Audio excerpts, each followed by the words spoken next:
Je me tourne vers vous, Franck. Donc, je rappelle, responsable du programme Tout IP pour Orange Business Service. Franck, rapidement, une première question. C'est quoi le RTC et pourquoi ce programme?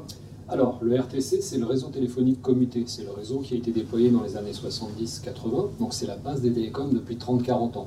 Un réseau qui a permis de proposer de nombreux usages. Donc, le téléphone fixe, bien sûr, le multiligne pour les entreprises, le fax et une multitude d'usages spécifiques, variés, 10 usages spéciaux comme la monétique, les téléalarmes, ascenseurs, la télésurveillance de locaux, la télérelève de compteurs, etc., etc. Donc All IP, le Tout IP, c'est un programme de modernisation des réseaux d'Orange vers le Tout IP. C'est à la fois une nécessité et une opportunité. Une nécessité puisque l'IP est devenu le standard mondial et une opportunité puisque l'IP est le socle du développement des nouveaux services. Alors, qui est concerné? C'est uniquement les entreprises par ce programme? Alors non, ce programme concerne l'ensemble de nos clients, l'ensemble des marchés, à savoir le grand public, les résidentiels, les pro-PME, les entreprises et les opérateurs tiers également, et tout le monde aux mêmes échéances. Alors, est-ce que c'est une démarche qui est unique à la France ou est-ce que ça concerne aussi d'autres pays? Alors, non, c'est une démarche qui est globale, c'est vraiment un mouvement de fond qu'on rencontre un peu partout, en Europe, dans le monde. Tous les opérateurs aujourd'hui font face à l'obsolescence de la technologie RTC et ont engagé son remplacement par la technologie IP. Alors, du coup, est-ce qu'on vit les dernières heures du RTC finalement? Alors non, enfin on vit pas, ça va être très progressif, on ne vit pas les dernières heures du RTC, on verra le calendrier, c'est très progressif. C'est pas non plus la fin du téléphone fixe, puisque le téléphone fixe, les services vont être maintenus en technologie IP demain, et c'est pas non plus la fin du cuivre. Il y a beaucoup de confusion autour de ça, puisque le cuivre va être durablement utilisé pour de nombreux services, notamment l'Internet ADSL. Alors, vous parliez du calendrier, c'est vrai qu'il n'est pas forcément évident pour tout le monde, et vous avez voulu retenir 3 dates importantes, si je pense que les dates vont apparaître sur l'écran. Alors, le calendrier, en fait, il y a deux grandes étapes. Deux grandes étapes à avoir en tête. La première grande étape, c'est ce qu'on appelle l'arrêt d'ouverture de nouvelles lignes, donc c'est l'arrêt de commercialisation des accès RTC. Les 2 grandes dates, c'est le 15 novembre 2018, donc c'est très récent, avec l'arrêt de commercialisation des nouvelles lignes analogiques. Et puis le 15 novembre 2019, donc dans un an, ce sera l'arrêt de commercialisation des accès numéris T0 et T2. Ça, c'est la première étape. La deuxième grande étape, à partir de fin 2023, donc c'est ce qu'on appelle la migration vers le Tout IP. En clair, c'est la fermeture technique du RTC. Ça va démarrer à partir de fin 2023.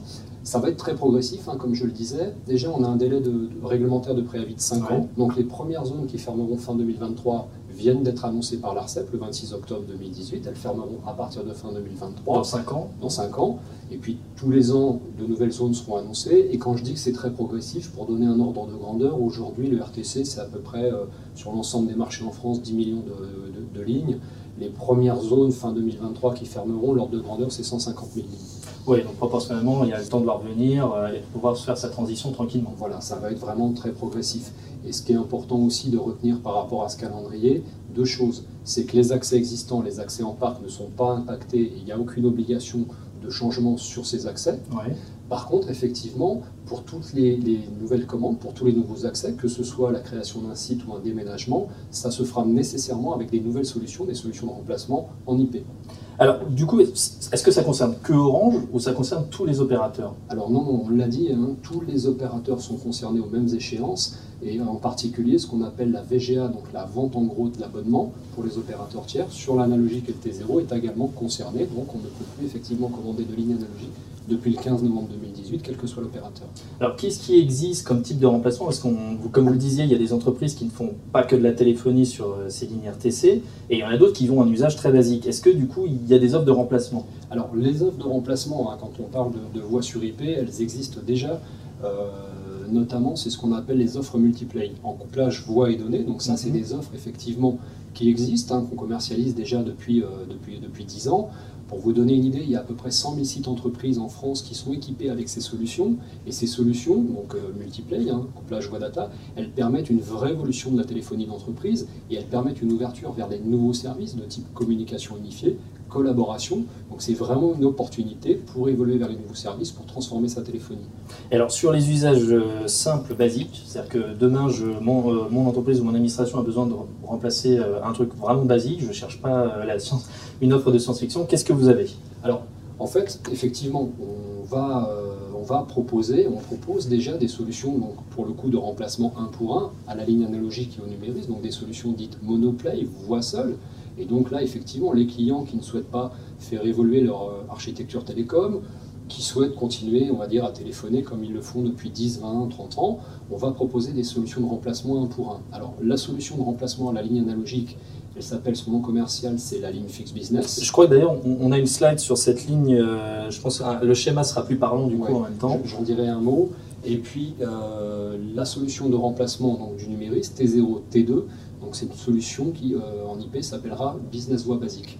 D'accord. Alors, du coup, cette ligne Fix Business, concrètement, par rapport au schéma qu'on voit, qu'est-ce que ça représente en fait? Alors, la ligne Fix Business, comme je le disais, ça va être la solution IP monoligne en remplacement de la ligne analogique, donc pour les besoins en téléphonie simple et pour le raccordement des usages spéciaux, c'est-à-dire pour le raccordement des terminaux de données analogiques qu'on retrouve sur les usages spéciaux, les fax, les téléalarmes, la monétique, etc. Donc, très concrètement, cette solution elle a été développée pour proposer aux clients la continuité de leurs usages, la continuité de leurs services.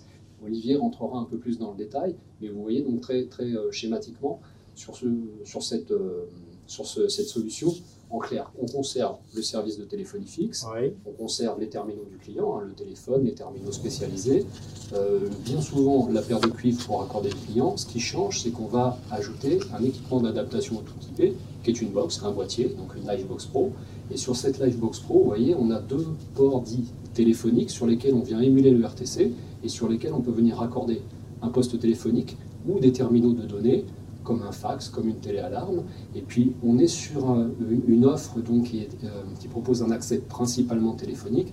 Néanmoins, cette offre dispose également d'un petit débit data IP, on va dire, un accès Internet permanent bas débit. C'est du bas débit, c'est plutôt pour des applications autour de 128 kilobits. On peut raccorder directement sur un port Ethernet de cette box des terminaux nativement IP. Et là, je pense par exemple à des terminaux de paiement électronique.